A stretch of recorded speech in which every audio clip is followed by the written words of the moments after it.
O poder para transformar sua vida, de Rick Warren. 12 lições para obter uma vida próspera com Deus. Capítulo 1.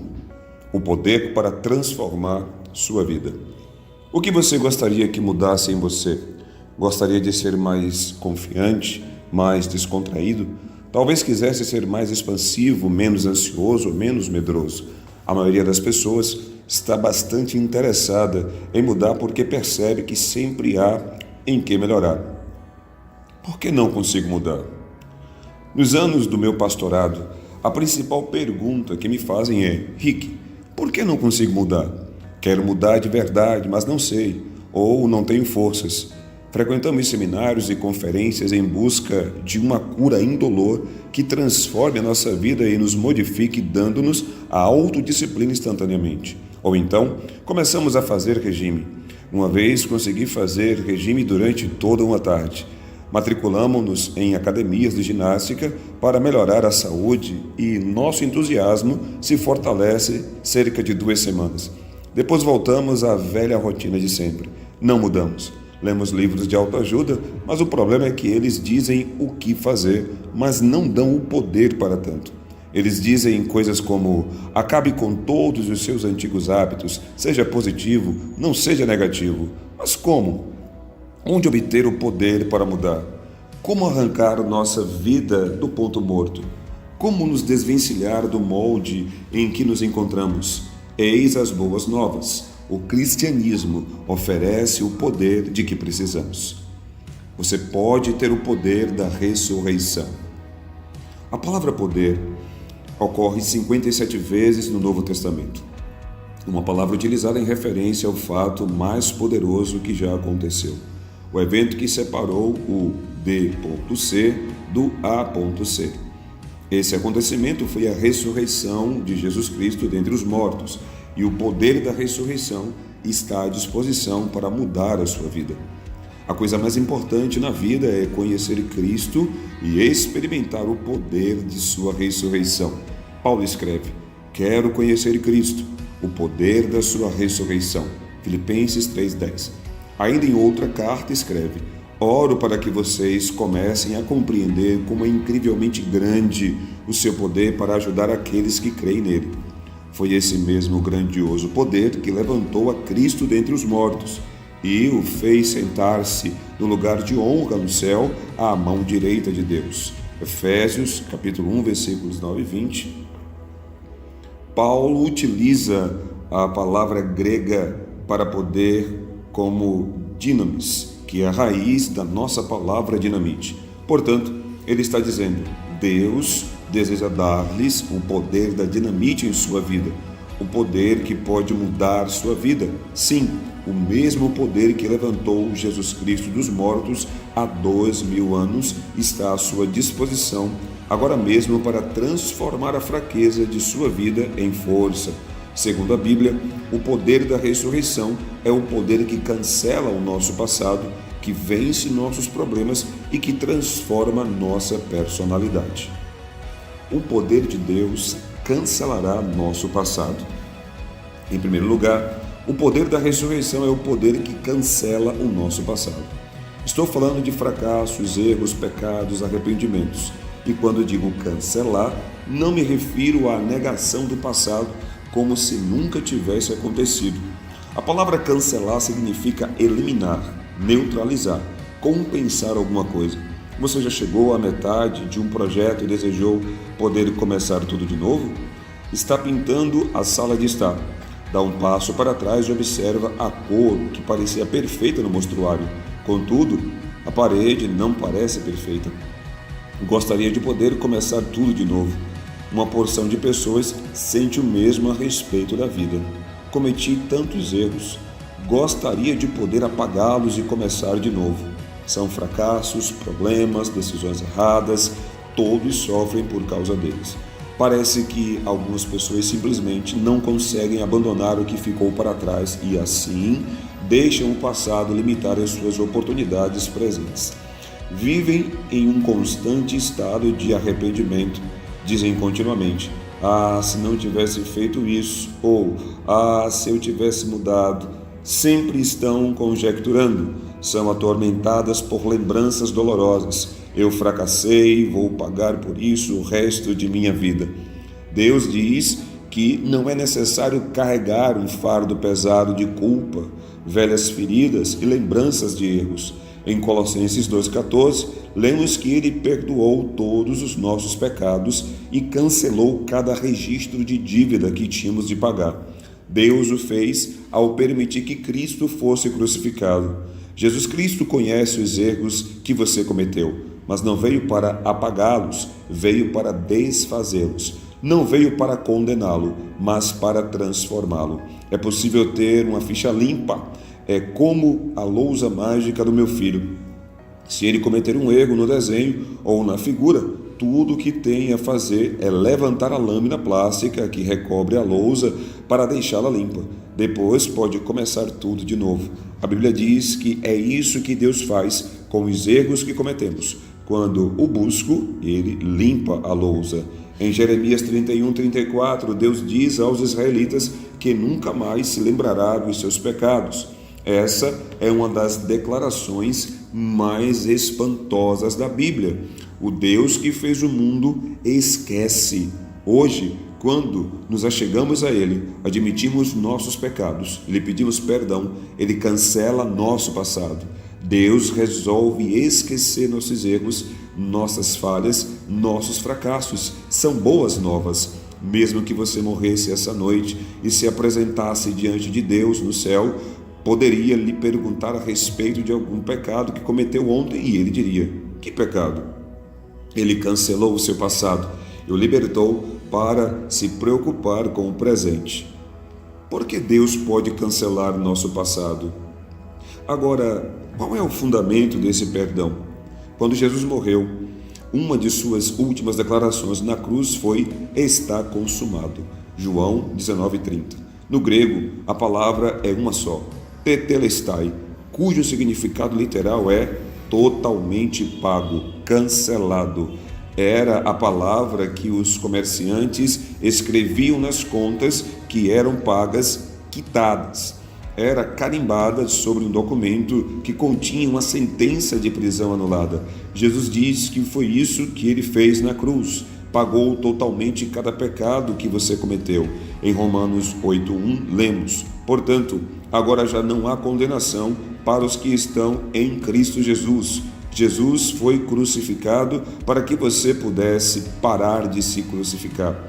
Ele foi flagelado por causa das suas aflições. São as boas novas. Agora a questão é: se Deus esquece um pecado no momento em que ele é confessado, você não acha que deveria esquecê-lo também? Por quanto tempo você pensa numa conta que já pagou? Eu me esqueço de minhas contas logo depois de pagá-las. Não me preocupo com a conta de luz do mês passado. Alguém disse que quando entregamos a Deus todos os nossos erros e fracassos, Ele os joga nas profundezas do oceano. Então coloca um aviso dizendo: proibido pescar. Ele não quer que continuemos dragando os nossos pecados. Paulo diz: Jesus, esquecendo-me das coisas que ficaram para trás e avançando para as que estão diante, prossigo para o alvo, a fim de ganhar o prêmio do chamado celestial de Deus em Cristo Jesus. Filipenses 3:13-14. Contudo, podemos anular o poder de Deus em nossa vida, deixando de crer que Ele verdadeiramente nos perdoou ou preferindo não conceder a nós mesmos o perdão.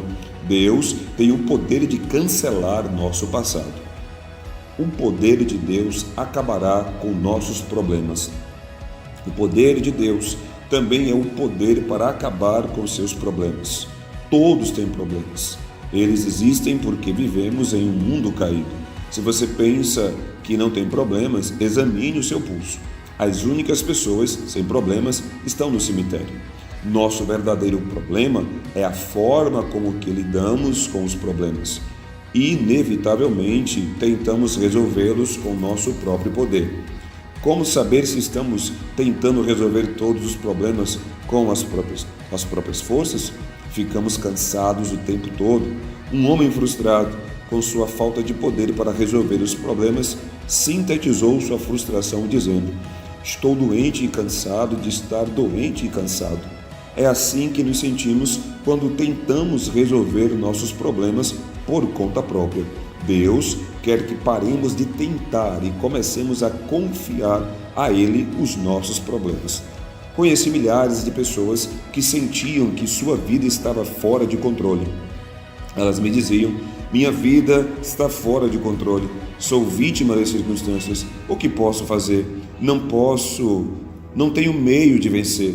Exatamente quando penso que resolvi um problema, alguém me causa outro. Se você lhes perguntar como você se sente, elas respondem: estou bem, apesar das circunstâncias. Bem, o que estão fazendo sob essas circunstâncias? Alguém disse que as circunstâncias são um colchão. Se você estiver em cima, pode descansar, mas se estiver embaixo, vai sufocar. Uma porção de pessoas está imersa nas próprias circunstâncias. Embora não possamos sempre controlá-las, podemos controlar a reação diante delas. Você poderia dizer: mas Rick, você não conhece todos os problemas que tenho. Estou passando por um momento difícil. Nesse caso, permita-me encorajá-lo a deixar de se ater aos seus problemas e passar a se concentrar nas promessas de Deus. Veja o que Paulo pergunta em Romanos 8,35. Quem nos separará do amor de Cristo? Será tribulação, ou angústia, ou perseguição, ou fome, ou nudez, ou perigo, ou espada? Ele mesmo responde no versículo 37, em todas estas coisas somos mais que vencedores por meio daquele que nos amou. Você sabe o que significa a palavra vencer? Vencedor é aquele que supera e assume o controle. Paulo diz que somos mais do que vencedores. A palavra grega explica que somos super vencedores e podemos ter uma vitória esmagadora.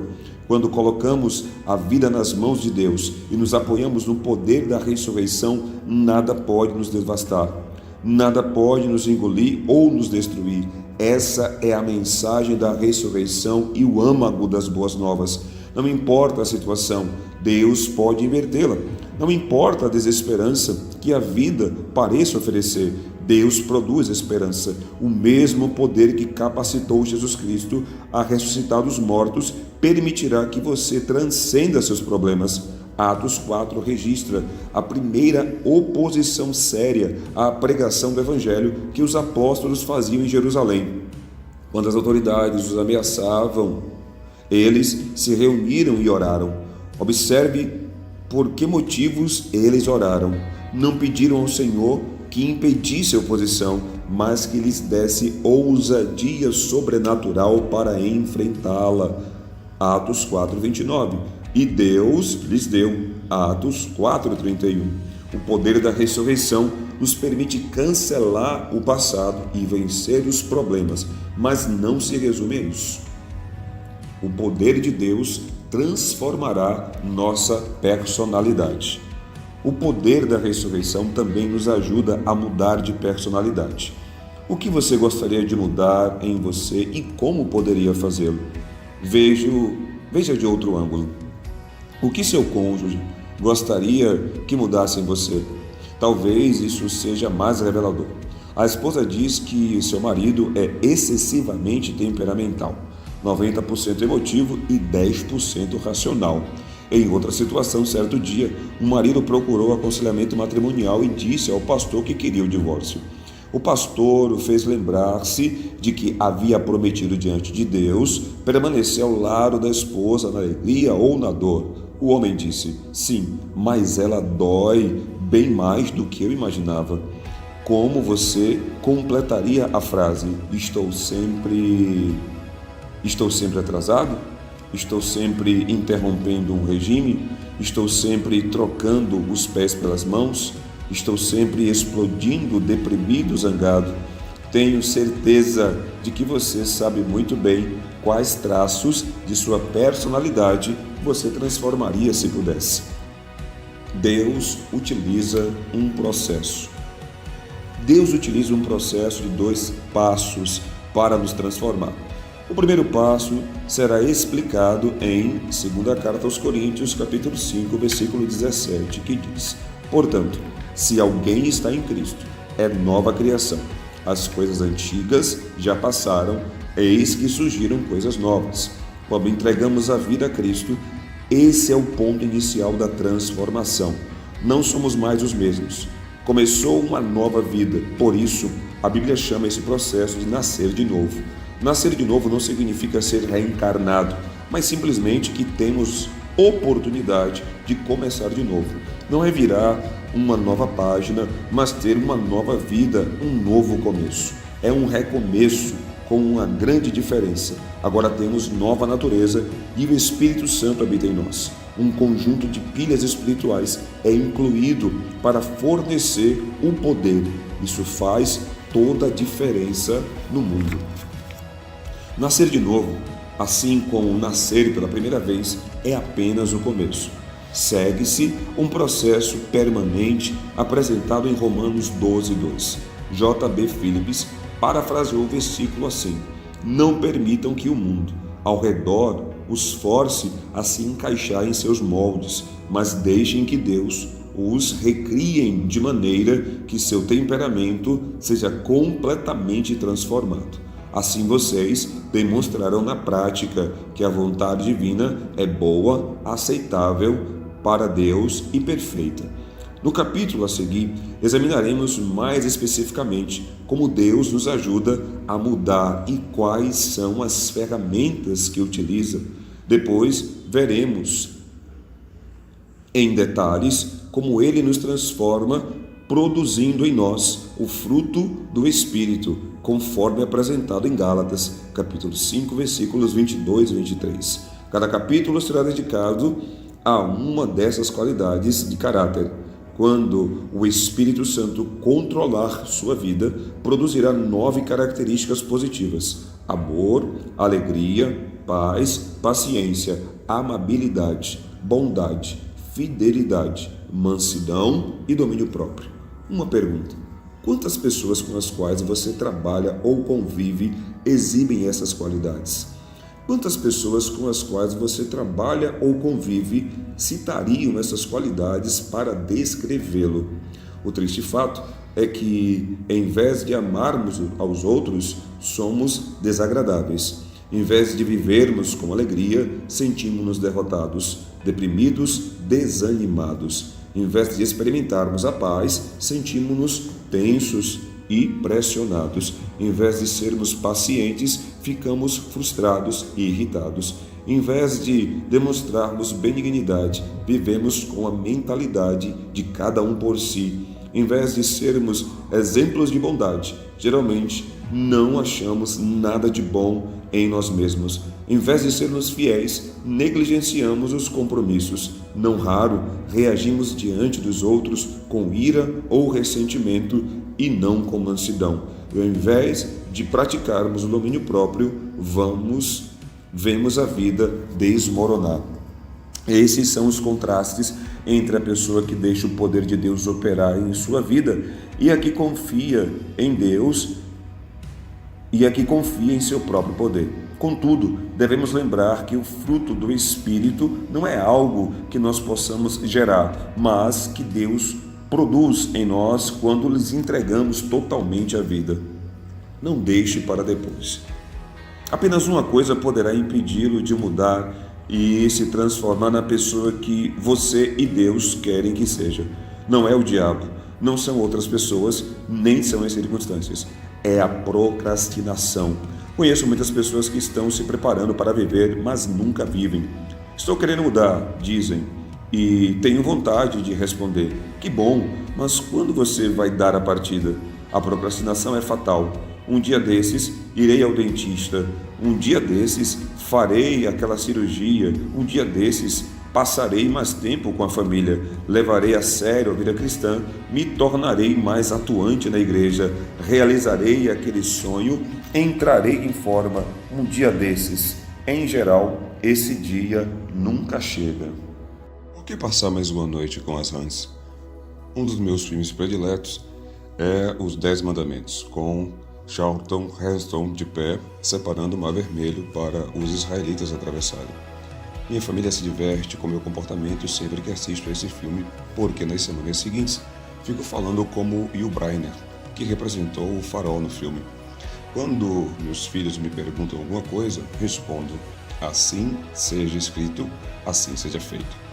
Um dos aspectos engraçados sobre os fatos relacionados ao êxodo dos israelitas do Egito são as 10 pragas que Deus enviou aos egípcios. Cada praga zombou de um deus egípcio diferente. Por exemplo, os egípcios adoravam piolhos, por isso Deus lhes enviou uma praga de piolhos para adorar. Depois houve a praga das rãs. A Bíblia diz que havia rãs por toda parte. Deve ter ficado uma bagunça. Tenho certeza que a senhora Faraó pressionou o marido para desistir e acabar com as rãs. Finalmente, o Faraó chamou Moisés e disse: muito bem, Moisés, desisto.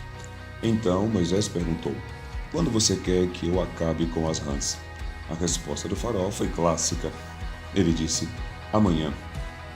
Ele deveria estar louco. Por que alguém esperaria tanto tempo para acabar com as rãs? Há um famoso sermão baseado nesse texto chamado Mais uma Noite com as Rãs. Como você se sentiria ao passar mais uma noite com as rãs? Por que cargas d'água qualquer pessoa adiaria a oportunidade positiva? Era de se esperar que o Faraó dissesse: acabe com as rãs agora mesmo. Entretanto, em vez disso, ele disse: amanhã. Fazemos isso o tempo todo. Protelamos, deixamos para depois as mudanças que sabemos ser boas para nós. Por quê? Talvez sejamos complacentes, talvez sejamos preguiçosos demais para mudar. Talvez sejamos ou estejamos com medo porque não sabemos o que essas mudanças implicarão. Talvez sejamos orgulhosos demais ou simplesmente obstinados. Seja qual for o motivo, protelamos. Os engenheiros espaciais da NASA contam que a maior parte do combustível utilizado para lançar um foguete é queimada nos primeiros segundos da partida. É preciso energia e impulso tremendos para fazer o foguete sair da plataforma de lançamento. Uma vez em movimento e dirigindo-se para a órbita, ele precisa de menos combustível e é mais fácil de controlar e direcionar, pois venceu a inércia. Uma coisa é dizer que Jesus Cristo pode cancelar seu passado, ajudá-lo a vencer os problemas que você está enfrentando agora e transformar sua personalidade. Mas outra coisa totalmente diferente é vencer a inércia e, de fato, deixá-lo começar a fazer isso agora. Embora você possa concordar com tudo o que eu digo, talvez ainda prefira esperar para deixar que Jesus o ajude um dia desses. Jesus Cristo tem o poder de fazer essas mudanças em sua vida agora. Ele lhe dá o poder para começar e para continuar. Ele lhe dará poder para se libertar dos grilhões da protelação. Se você não conseguiu abandonar o passado, Jesus Cristo oferece o perdão completo. Ele pode consertar sua vida. Você pode sentir-se um Humpty Dumpty, o ovo de Alice no País das Maravilhas que despencou do muro e ficou tão fragmentado que não podia consertá-lo. Mas nunca é tarde demais para começar tudo de novo.